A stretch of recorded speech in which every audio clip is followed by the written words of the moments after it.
India गठबंधन का पहला मुकाबला, पहली चुनावी फाइट ये 2024 के चुनाव का आगाज करें। इंडिया अलायंस का जीतना तय था और अपनी हार को सामने देख बीजेपी ने षड्यंत्र रचे।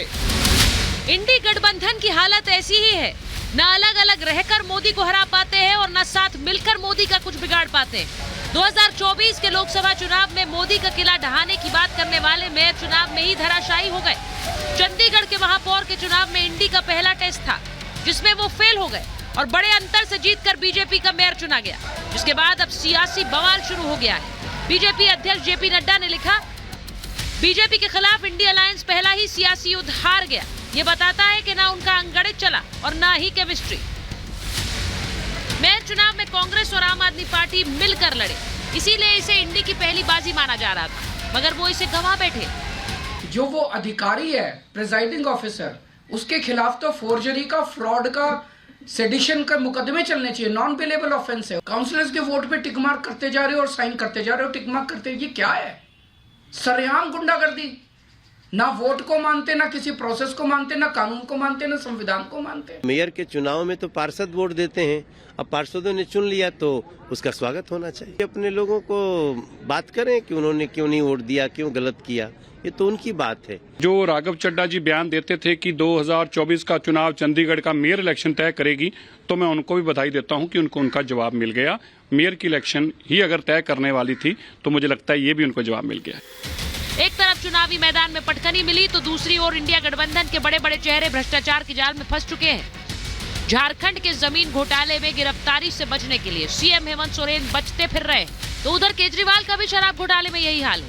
वो भी ईडी के समन ठुकराते जा रहे हैं। नौकरी घोटाले में लालू यादव से कल 10 घंटे पूछताछ हुई तो उनके लाल तेजस्वी यादव पर भी गिरफ्तारी की तलवार लटकी है।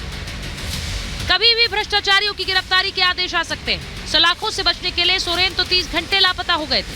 कई घंटे से लापता थे सर। आप कहाँ थे?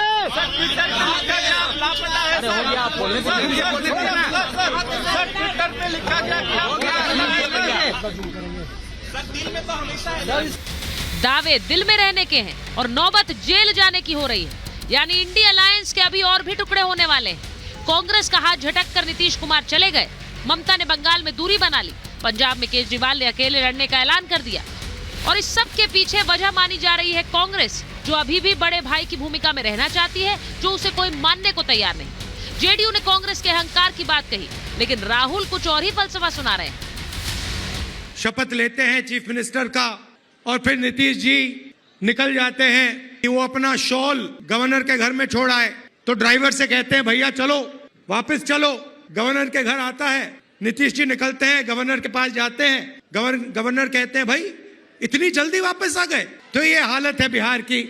देखी जमाने की यारी बिछड़े सभी बारी बारी की तरह छिन्न भिन्न होने के बाद मुझे लगता है विक्षिप्तता में, बौखलाहट में अब कांग्रेस पार्टी बहुत आपत्तिजनक और अनर्गल बयान देने पर आ गई है और उनको लग रहा है कि आने वाले चुनावों के बाद उनका भविष्य क्या होगा।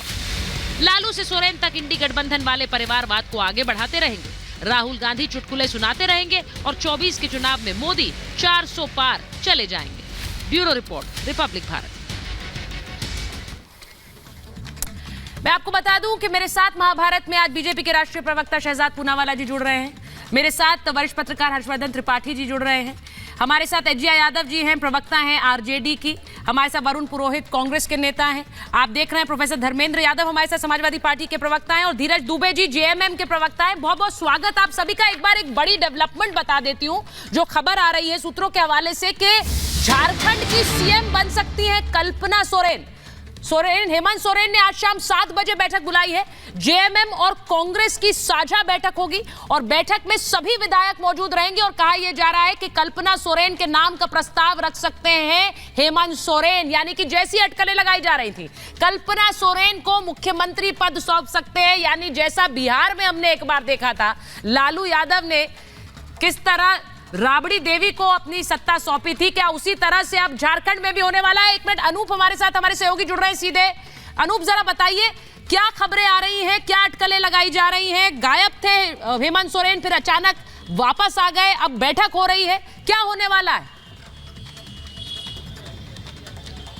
देखिए, मैं आपको सुचरिता पहले बताऊं कि हेमंत सोरेन जो है बिना बताए दिल्ली पहुंचे थे। बहुत कम लोगों को पता था कि दिल्ली गए हैं, और जो सूत्र बता रहे हैं वो बीजेपी के नेताओं से मिलने पहुंचे, लेकिन बात नहीं बनी। उसके बाद वहां से गायब हुए। लेकिन अब उनको ये डर सता रहा है कि शायद वो गिरफ्तार हो सकते हैं। कल मियाद उनकी पूरी हो रही है, कल 31 तारीख है, जो ईडी को उन्होंने कहा था, ईडी ने जो टाइम दिया था, कल खत्म हो रही है। अब उनको शायद गिरफ्तारी का डर सता रहा है। आनंद फानन में वो देखिए किस तरह से बचते बचाते पहुंचे झारखंड। और आज 7 बजे अहम बैठक होने वाली है। दोपहर 2 बजे भी विधायकों की बैठक हुई, और कल्पना को उस बैठक में शामिल होने का मतलब ही यही था कि कल्पना को प्रस्तावित किया जाएगा, उनका नाम सीएम के पद के लिए, क्योंकि विधायक नहीं है कल्पना। अब 7 बजे का वक्त तय किया गया है। कांग्रेस के प्रभारी भी इस वक्त झारखंड में ही है। वैसे माना जा रहा है कि साझा बैठक होगी, और कल्पना के हाथ बागडोर सौंपने का प्रस्ताव हेमंत सोरेन रखेंगे। और यह भी कहा जा रहा है कि अंदर खाने शिबू सोरेन का आशीर्वाद मिल गया है, तो हो सकता है विरोध ना भी हो, लेकिन पूरी तैयारी है। 7 बजे बैठक के बाद यह ऐलान होना है। औपचारिकताएं बाकी है बस। सुचरिता, आप ये कह रहे हैं औपचारिकताएं बाकी हैं। मैं जरा एक बार महाभारत में अपने मेहमानों के पास जा रही हूं। अनूप, आपने बड़ी खबर दी है कि क्या कल्पना सोरेन को मुख्यमंत्री बनाया जा सकता है। आप कह रहे हैं 7 बजे की बैठक में इसका ऐलान हो सकता है। मैं आपके पास आ रही हूं शहजाद जी। ईडी के नाम पर आप लोगों ने गुंडागर्दी फैला दी है, यह आरोप आप पर लगाया जाता है। 2 मुख्यमंत्री, एक पूर्व उप मुख्यमंत्री, उन पर गिरफ्तारी की तलवार लटक रही है। देखिए, सबसे पहले तो भ्रष्टाचार और परिवारवाद, ये मेरा शिष्टाचार, ये मेरा जनसिद्ध अधिकार। अगर कोई कार्रवाई करे तो मैं चिल्लाऊं अत्याचार अत्याचार और खेलूं विक्टिम कार्ड। और पूरे इंडी गठबंधन में एक मॉडल देखिए, जहां पर कार्रवाई होती है तो वो तो सीधा सेंट्रल एजेंसीज को पीट देते हैं। उसमें तो अधीर रंजन दा भी बोलते हैं कि राष्ट्रपति शासन लग जाना चाहिए। फिर दूसरा है हेमंत सोरेन जी जैसे मॉडल, जो 9-9, 10-10 समन में स्किप कर देते हैं। तीसरा है केजरीवाल मॉडल, वो तो समन आने वाले, जो समन आता है उसी को सवाल पूछते हैं तुमने समन भेजा कैसे। और चौथा मॉडल है लालू प्रसाद यादव पौन मुडी जी का, जो कन्विक्टेड है। अब बताइए, ये तो कन्विक्टेड है, इसमें भी विद्वेष की भावना। यही ईडी सीबीआई गलत इस्तेमाल हो रहे हैं, तो कांग्रेस पार्टी काहे सेलिब्रेट करती है जब संजय सिंह 1-2 महीने से जेल में है? काहे सेलिब्रेट करती है जब मनीष सिसोदिया को 8 महीने से बेल नहीं मिलती है? और कोर्ट भी तो पाता है ना कि 300 करोड़ का मनी ट्रेल है, इनको बेल नहीं देनी चाहिए। अच्छा, सीबीआई ईडी गलत है तो 14 पार्टियां गई थी, परंतु सुप्रीम कोर्ट ने इनकी बातों को एंटरटेन नहीं किया। और देखिए, हिपोक्रेसी इस लेवल का है, आम आदमी पार्टी कहती है छत्तीसगढ़ के मुख्यमंत्री जो उस समय थे भूपेश बघेल, उनके खिलाफ ईडी की जांच होनी चाहिए। तो मतलब एक तरफ अपने पे कार्रवाई हो तो अत्याचार, और दूसरे पर कार्रवाई हो तो चमत्कार। तो मुझे लगता है कोई सीरियसली नहीं लेता। और आखिरी बात, ये लैंड फॉर जॉब स्कैम शुरू कब हुआ? ममता दीदी जब रेल मंत्री थी तब उन्होंने स्कैम ऑर्डर किया था कि इसमें जांच होनी चाहिए। और इस स्कैम में रिवर्स रॉबिनहुड स्कैम है, मतलब कि गरीबों से लो और अपनी जेबें भरो, और गरीबतम गरीब जो व्यक्ति है उसकी जॉब के एवज में उनसे औने पौने दाम पर जमीनें ले लेना। तो ये इस प्रकार का स्कैम करते हैं। और अब ये झारखंड वाला मामला भी, 10 सेकंड और लेता हूं। झारखंड वाले मामले में तो ओपन एंड शट केस है। मिलिट्री की लैंड का फर्जीवाड़ा करके अपने नाम पर, अपने परिवार के नाम पर कर दिया।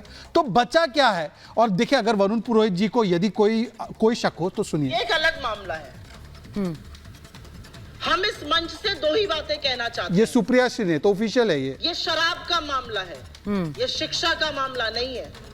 शराब की बात, तो मेरा केवल कहना है कि कांग्रेस खुद मानती है कि कार्रवाइयां सही हो रही है। वरुण पुरोहित जी, क्या दिल्ली शराब घोटाले में नहीं हुआ क्या घोटाला? आप बोलिए।